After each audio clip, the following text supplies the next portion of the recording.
नमस्कार, किसान समाचार में आप सभी का स्वागत है। सबसे पहले मुख्य समाचार। राष्ट्रपति द्रौपदी मुर्मू के अभिभाषण के साथ बजट सत्र की हुई शुरुआत। राष्ट्रपति ने सरकार की उपलब्धियों का लेखा-जोखा किया पेश। कहा, मेरी सरकार की प्राथमिकता देश के 11 करोड़ छोटे किसान।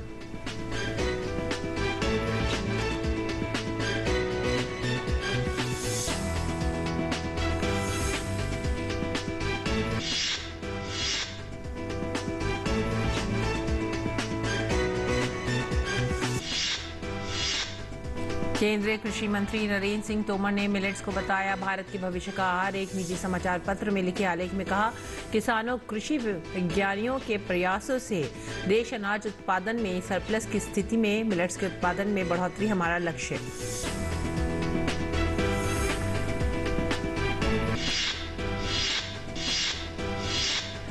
खेलो इंडिया यूथ गेम्स के उद्घाटन समारोह में मोटे अनाज का दिखा दम। केंद्रीय खेल मंत्री अनुराग सिंह ठाकुर ने राई, गेहूं और बाजरा से बने पौष्टिक आहार का किया सेवन। खिलाड़ियों से किया मिलेट्स को अपने दैनिक आहार में शामिल करने का आह्वान।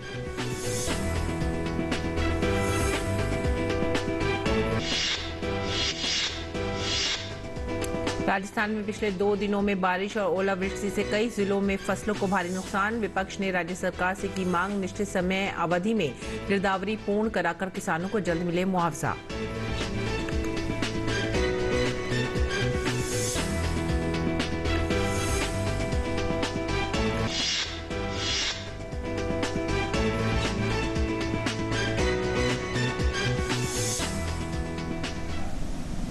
खबरें अब विस्तार से। राष्ट्रपति द्रौपदी मुर्मू के अभिभाषण के साथ बजट सत्र की शुरुआत हो गई है। राष्ट्रपति ने सरकार की उपलब्धियों का लेखा-जोखा पेश किया। किसानों के कल्याण की बात करते हुए उन्होंने कहा कि मेरी सरकार की प्राथमिकता देश के 11 करोड़ छोटे किसानों को सशक्त और समृद्ध बनाना है। इस दिशा में लगातार हर प्रकार की कोशिश की जा रही है। प्रधानमंत्री किसान सम्मान निधि योजना के तहत इन्हें 2.25 लाख करोड़ रुपए से अधिक की मदद दी गई है। खास बात यह है कि इन लाभार्थियों में लगभग 3 करोड़ लाभार्थी महिला हैं। उन्होंने पशुपालकों और मछली पालकों के लिए सरकार द्वारा चलाई जा रही योजनाओं का भी उल्लेख किया।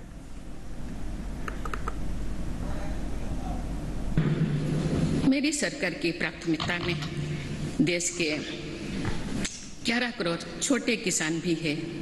ये छोटे किसान 2 दशकों से सरकार की प्राथमिकता से वंचित रहे थे। आप इन्हें सशक्त और समृद्ध करने के लिए हर तरह की कोशिश की जा रही है। पीएम किसान सम्मान निधि के तहत इन छोटे किसानों को 2.25 लाख करोड़ रुपया से अधिक की मदद दी गई।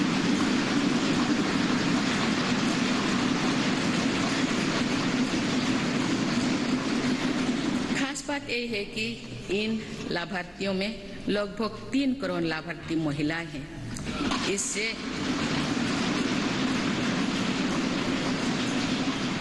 इससे अभी तक लगभग 54,000 करोड़ रुपया महिला किसानों को मिल चुकी है। इसी तरह छोटे किसानों के लिए फसल बीमा, सोयल हेल्थ कार्ड, किसान क्रेडिट कार्ड, केसीसी की कवरेज बढ़ाने के साथ ही हमारी सरकार ने पहली बार पशुपालकों और मछुआरों को भी किसान क्रेडिट कार्ड की सुविधा से जोड़ा। किसानों के सामर्थ्य को बढ़ाने के लिए एफपीओ यानी फार्मर प्रोड्यूसर ऑर्गेनाइजेशंस की स्थापना से लेकर फसलों के एमएसपी में वृद्धि करते हुए मेरी सरकार छोटे किसानों के साथ मजबूती से खड़ी।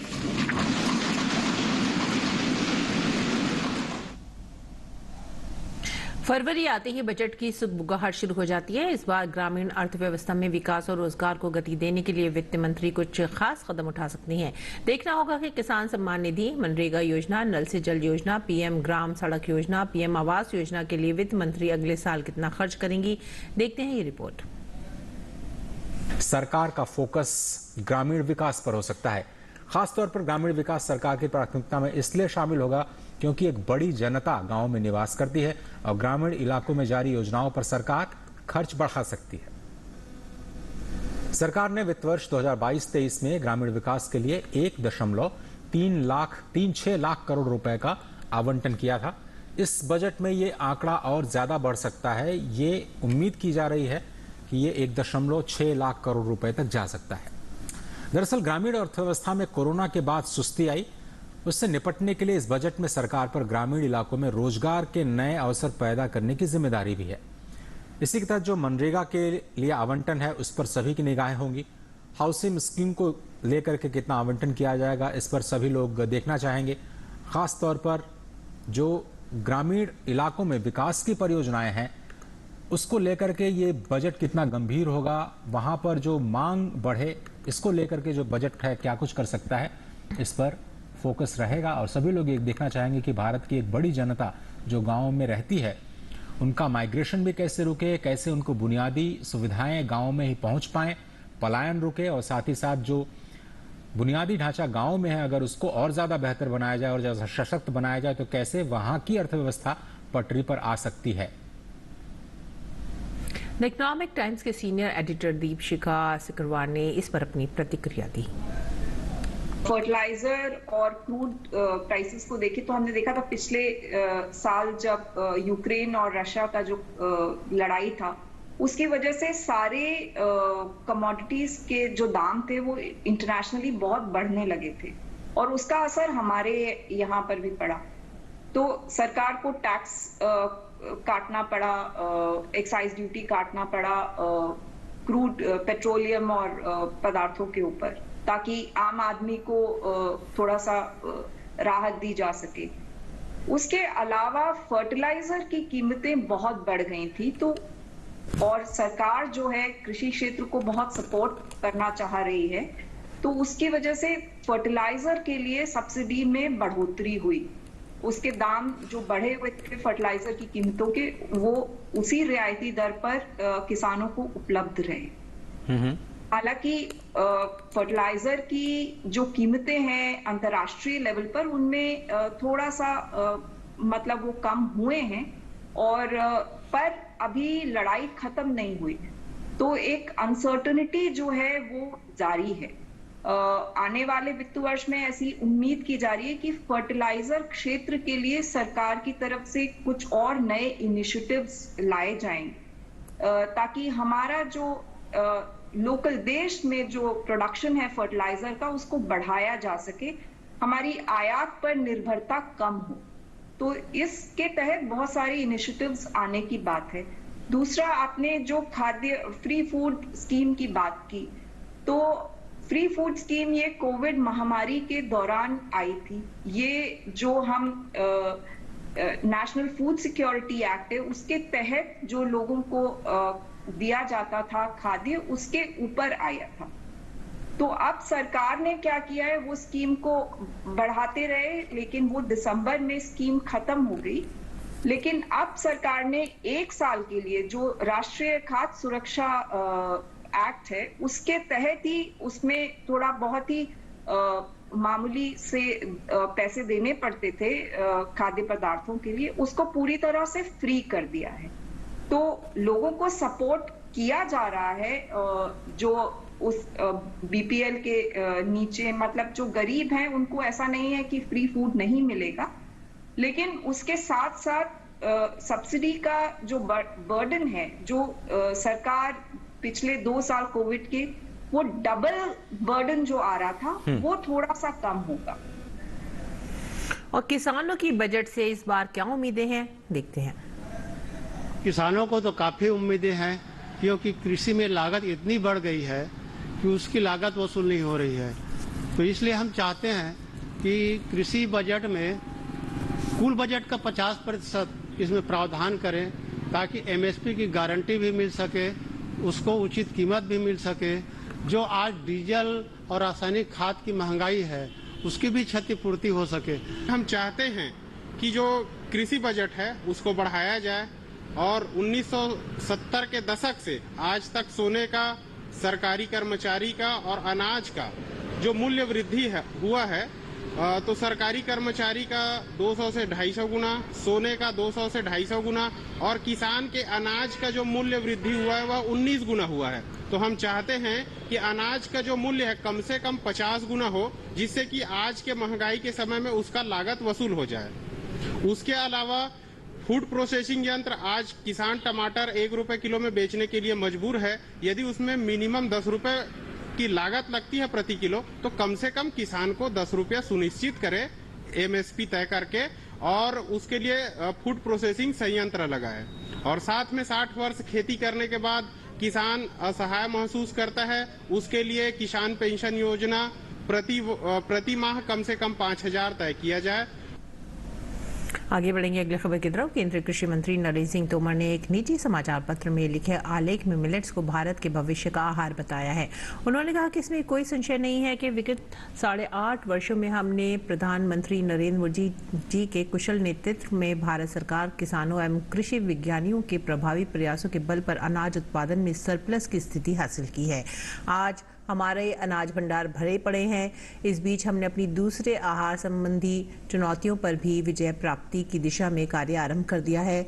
ये दूसरी आहार चुनौती प्रत्येक भारतवासी की थाली में पर्याप्त पोषण से युक्त आहार पहुंचाने से जुड़ी है। पोषण के फ्राई मोटे अनाज के उत्पादन एवं उपभोग को बढ़ावा देना इसी रणनीति का हिस्सा है कि हम प्रत्येक देशवासी को पर्याप्त पोषक आहार उपलब्ध कराने में सक्षम हो सके। इसी कड़ी में भारत के नेतृत्व में वर्ष 2023 को अंतर्राष्ट्रीय पोषक अनाज वर्ष के रूप में मनाने की तैयारी की गई है। इसके माध्यम से पोषक अनाज को वैश्विक मंच पर लाने की पहल हुई है। मिलेट्स ही हमारे भविष्य का आहार है, जो एक साथ कई समस्याओं का हल है। ये भी एक तथ्य है कि प्रधानमंत्री नरेंद्र मोदी की पहल पर ही संयुक्त राष्ट्र ने वर्ष 2023 को अंतर्राष्ट्रीय पोषक अनाज वर्ष घोषित किया है। इसके माध्यम से भारत को उद्देश्य खाद्य सुरक्षा और पोषण में मिलेट्स के योगदान के बारे में जागरूकता बढ़ाना, मिलेट्स की उत्पादकता और गुणवत्ता में सुधार के लिए सभी हितधारकों को प्रेरित करना तथा अनुसंधान एवं विकास के लिए निवेश को प्रोत्साहित करना है। अभी हमारे देश में अनाज के रूप में गेहूं एवं चावल का अधिकाधिक सेवन किया जाता है, इसीलिए अब तक उनके उत्पादन पर ही फोकस रहा है। वहीं गेहूं एवं चावल की तुलना में मिलेट्स कहीं अधिक पोषक अनाज हैं। वास्तव में मिलेट्स एक स्वदेशी सुपरफूड है जो प्रोटीन, फाइबर, विटामिन और खनिजों से परिपूर्ण होते हैं। भारत मिलेट्स का विश्व में सबसे बड़ा उत्पादक देश है, जो वैश्विक उत्पादन में 18% का योगदान देता है। अंतर्राष्ट्रीय पोषक अनाज वर्ष मनाने के माध्यम से हमारा उद्देश्य मिलेट्स की घरेलू एवं वैश्विक खपत को बढ़ाना है।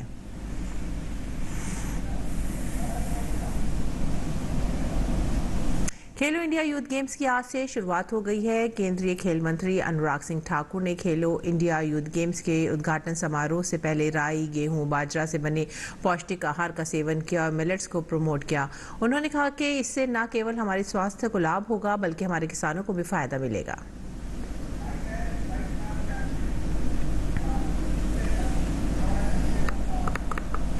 प्रधानमंत्री नरेंद्र मोदी जी के इनिशिएटिव पर अंतर्राष्ट्रीय मिलेट वर्ष घोषित किया गया 2023 को।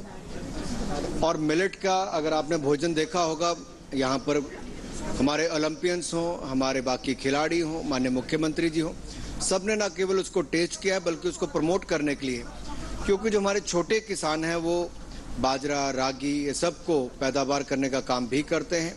और हम पूरे देश भर में आज उससे जुड़े हुए पदार्थ हमारे खिलाड़ियों को, क्योंकि उसकी न्यूट्रिशन वैल्यू ज़्यादा है, पोषक आहार है, तो उसको खाने का भी काम कर रहे हैं। हम अपनी डाइट प्लान में भी उसको जोड़ रहे हैं, चाहे रागी की खीर हो, बाकी सब उसको भी जोड़ा गया है।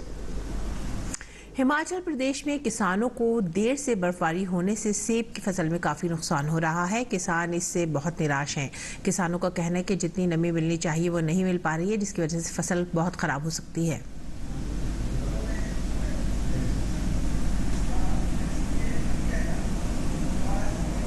जो सेब की बात है, जैसे आपका लेटेस्ट जो वैरायटीज़ है वो भी हैं या दूसरी भी है, क्योंकि लेटेस्ट वैरायटी जो है उसका जो मॉइस्चर कम होगा उसमें तो उनके लिए मुश्किल होगी। उनका जो अपर सरफेस होता है उस पर उनकी रूट्स होती है, जिस कारण वो मॉइस्चर को रिटेन नहीं कर पाती है। लेकिन जो ओल्ड पैटर्न पे हमारे जो सेब चलते थे पहले, जैसे रॉयल जो ट्रेडिशनल सेब हैं, तो वो प्लांट्स फिर भी सर्वाइव कर लेते हैं। लेकिन ये बहुत ही मुश्किल है कि मतलब अगर स्नोफॉल कम हुआ है, क्लाइमेटिकल चेंज तो नेचुरल दिख ही रहा है, पर लेकिन यदि आने वाले समय में नहीं होता है तो जो चिलिंग रिक्वायरमेंट इसकी ज़रूरी है वो पूरी नहीं हो पाएगी। इस बार तो ये बर्फ 2-3 इंच गिरी कुल, तो नमी है नहीं इतनी इसमें सेब में। तो ये जो तौलिए कर रहे हैं, ये जो गोबर मिलाने के लिए कर रहे हैं हम, ताकि गोबर मिट्टी में मिल जाए। तो अब आशा है कि अगले महीने फरवरी में अगर बारिश या बर्फ गिर जाए तो ये इसमें मिल जाएगा। तो फिर फरवरी में हम खाद भी डालेंगे। तो अगर मौसम साफ ही रहा, ड्राई रहा, फिर खाद नहीं डालेंगे, फिर पेड़ के तने में जो है ये जल जाते, सूखने का डर रहता है। आजकल अब क्या करना है, ऐसे तौलिया करना है, गोबर सोबर डालना है और कटिंग चालू है जी। अभी पहले कितना बर्फ गिर रहा था, अभी कितना कम हो रहा है और मजदूरी भी कम होगा, हम लोग जे भी कमजोर होगा, जो फसल होगा तो हमको भी मजदूरी बढ़ेगा, इधर उधर सब काम चलेगा। राजस्थान के राजसमंद जिले में पश्चिमी विक्षोभ के चलते 2 दिनों से हो रही ओलावृष्टि और तेज बारिश से जिले में कई स्थानों पर आम लोगों को काफी नुकसान पहुंचा है। बारिश और ओलावृष्टि से फसलें खराब होने पर किसानों ने सरकार से मुआवजे की गुहार लगाई है। जिले के देलवाड़ा, मावली और केलवा क्षेत्र में नींबू के आकार के ओले गिरने से सड़कों पर ओलों की चादर बिछ गई। वहीं जिला मुख्यालय के साथ ही आमेट और रेल मगरा में तेज बारिश से फसलों के नुकसान के साथ ही व्यापारियों को भी नुकसान पहुंचा है। रेल मगरा में हुई तेज बारिश से मेले में दुकानों के टेंट उखड़ गए, दुकानों में पानी भर गया, जिससे दुकानदारों को काफी नुकसान हुआ। देलवाड़ा और केलवा क्षेत्र में हुई भारी ओलावृष्टि से सड़क पर ओलों की चादर बिछी हुई है। जीवन के लिए जितना जरूरी जल और हवा को होना है, उतनी ही जरूरी है मिट्टी। मिट्टी की बिगड़ती सेहत मानवता के लिए खतरा है। मिट्टी नहीं होगी तो इंसान भूखा रह जाएगा। खेती में बढ़ते रसायनों के उपयोग के कारण मिट्टी बंजर होती जा रही है। मिट्टी की उर्वरता को बचाने के लिए एक महिला फ्रांस से साइकिल चलाकर भारत पहुंची है। आखिर कौन है ये महिला, देखते हैं इस रिपोर्ट में। तमिलनाडु के कोयम्बतूर की सड़कों पर फर्राटे से साइकिल दौड़ाती ये महिला फ्रांस की नथाली मस्से है। यूं तो साइकिल चलाना कोई खास उपलब्धि नहीं है, लेकिन जब साइकिल सवार 8000 किलोमीटर साइकिल चलाए तो बात बेहद दिलचस्प हो जाती है। ऊपर से साइकिल चालक महिला हो और वो भी 50 वर्ष की, तो ये उपलब्धि बेहद अनूठी हो जाती है। 50 साल की उम्र में नथाली मस्से ने जिस मुद्दे को लेकर फ्रांस से अपनी ये साहसिक यात्रा शुरू की है, उसने हर फिटनेस और पर्यावरण के प्रति उत्साही लोगों का ध्यान खींचा है। वो दुनिया भर में कृषि योग्य भूमि के सामने आने वाले तत्काल संकट के प्रति लोगों को जागरूक करने और अंतर्राष्ट्रीय सेफ सॉइल यानी कि मिट्टी बचाओ आंदोलन पर ध्यान आकर्षित करने के लिए दुनिया भर में अकेले साइकिल चला रही हैं। वो फ्रांस से अकेली साइकिल चलाकर तमिलनाडु के कोयम्बतूर पहुंची हैं। ये सफर 8000 किलोमीटर का रहा है। Because the soil is getting poorer and poorer in nutrients. So we have to do something now, and if Sadhguru did his 100 days journey, it's not for nothing. It's because he wanted to give an alarm call about the state of our soil, because if we don't do anything now, in 50 years time, we won't have any food to eat for our children. 50 वर्षीय नथाली ने 21 जून 2022 को France में अपने गृहनगर टूलों से अकेले ये cycle यात्रा शुरू की थी, लेकिन उनकी इस यात्रा को ना तो युद्ध, संकटग्रस्त क्षेत्र या जंगलों के जानवर रोक पाए और ना ही उनके दृढ़ निश्चय को पस्त कर पाए। 7 महीने की उनकी इस यात्रा के दौरान नथाली ने Italy, Slovenia, Croatia, Serbia, Bulgaria, तुर्की, संयुक्त अरब अमीरात और ओमान का सफर तय किया और भारत की सरजमी पर कदम रखे। कुल मिलाकर नथाली ने 10 देशों को पार किया और अपनी मंजिल कोयम्बटूर तक पहुंची। I decided to go from France to India to support the international safe soil movement. I was inspired by Sadhguru on the 21st of March of last year. He decided to go with his motorbike for a 30,000 kilometers journey on his motorbike to raise awareness about the state of our soil. So when I saw him, I didn't understand at the first time what happened, and then I listened to him what he was saying, and actually I was not aware that our soil at the moment is dying. So what he explained is that at the moment the soil has less and less organic matter inside. पेशे से एक बाल मनोवैज्ञानिक नथाली Isha foundation के संस्थापक सद्गुरु जग्गी वासुदेव से प्रेरित हैं और सद्गुरु खुद मिट्टी बचाने के अपने अभियान को दुनिया भर में फैलाने के लिए 30,000 किलोमीटर की अकेली मोटरसाइकिल यात्रा भी कर चुके हैं। Bureau report, DD news. और अब बात करेंगे मंडी भाव की। देखते हैं क्या रहा देश भर की मंडियों में भाव।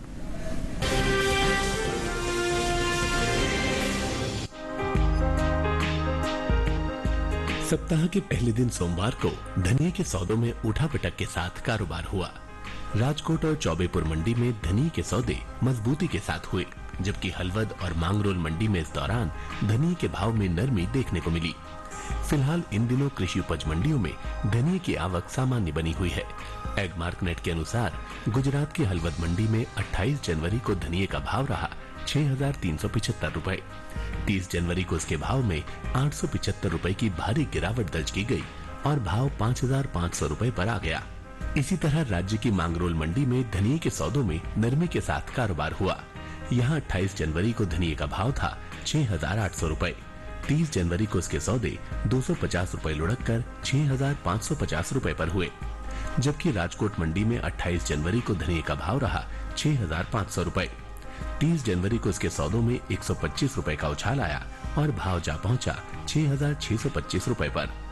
वहीं उत्तर प्रदेश की चौबेपुर मंडी में धनिये के भाव में बढ़त देखने को मिली। यहाँ 30 जनवरी को धनिया 50 रुपए चढ़कर 11,250 रुपए पर जा पहुंचा। पिछले साल के मुकाबले इस साल धनिये की उपज में लगभग 5% से ज्यादा की कमी अनुमानित है।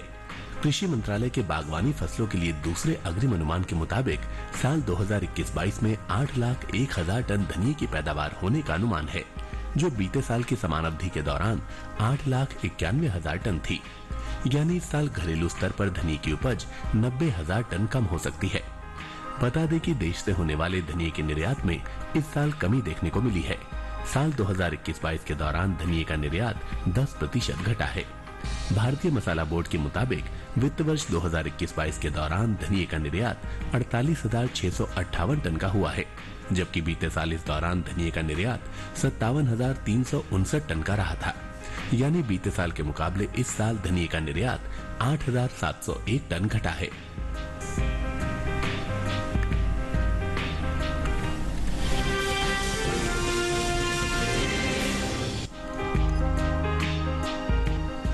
कृषि उपज मंडियों में इन दिनों उड़द की आवक सामान्य बनी हुई है।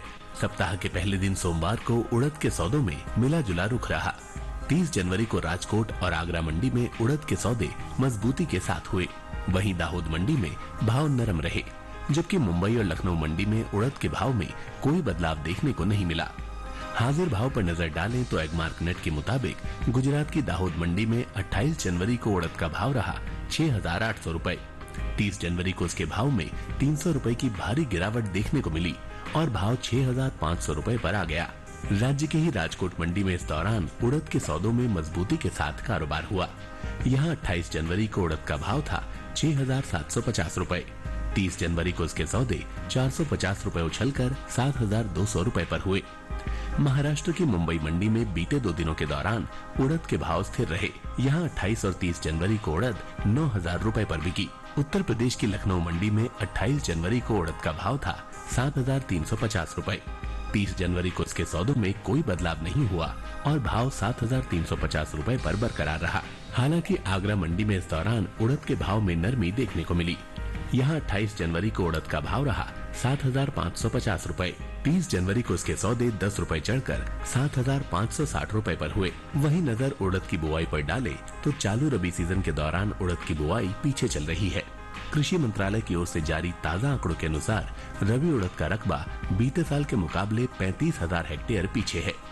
साल 2022-23 के लिए 27 जनवरी तक रबी उड़द की बुआई 7,17,000 हेक्टेयर में हो चुकी है, जबकि बीते साल इस दौरान रबी उड़द की खेती 7,52,000 हेक्टेयर में हुई थी।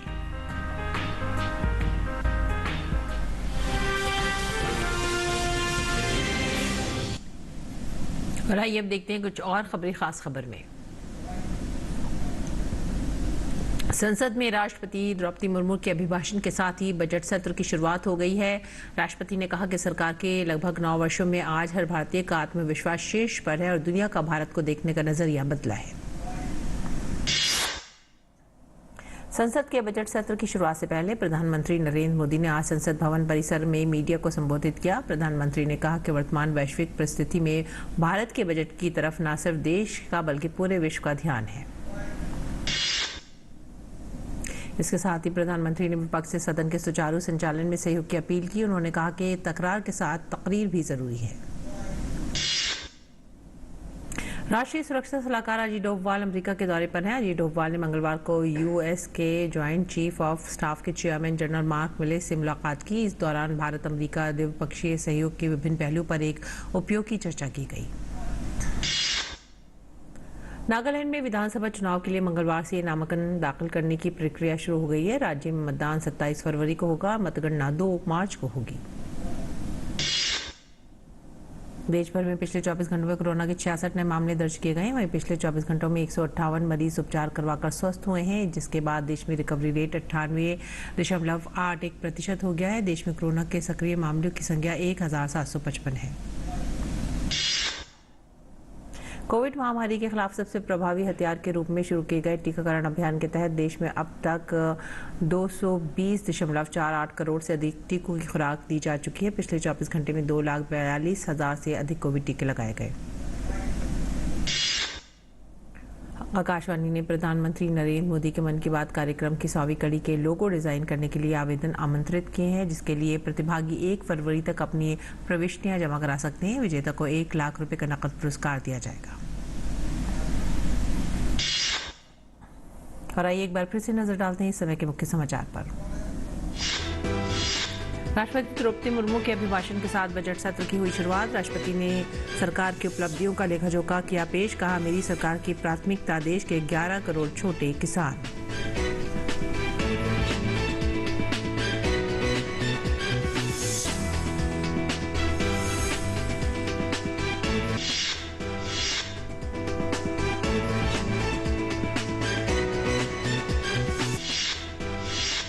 केंद्रीय कृषि मंत्री नरेंद्र सिंह तोमर ने मिलेट्स को बताया भारत के भविष्य का आहार।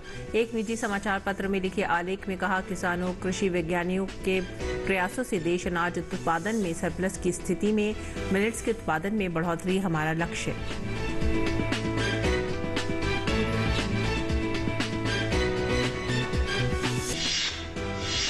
खेलो इंडिया यूथ गेम्स के उद्घाटन समारोह में मोटे अनाज का दिखा दम। केंद्रीय खेल मंत्री अनुराग सिंह ठाकुर ने राई, गेहूं और बाजरा से बने पौष्टिक आहार का किया सेवन। खिलाड़ियों से किया मिलेट्स को अपने दैनिक आहार में शामिल करने का आह्वान।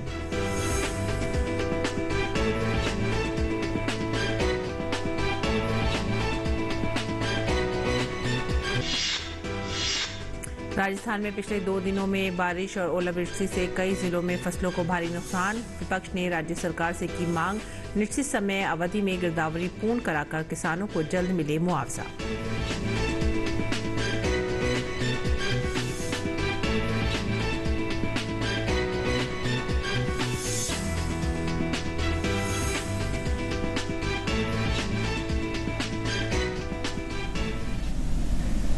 और इसके साथ ही हमें दीजिए आज्ञा। नमस्कार।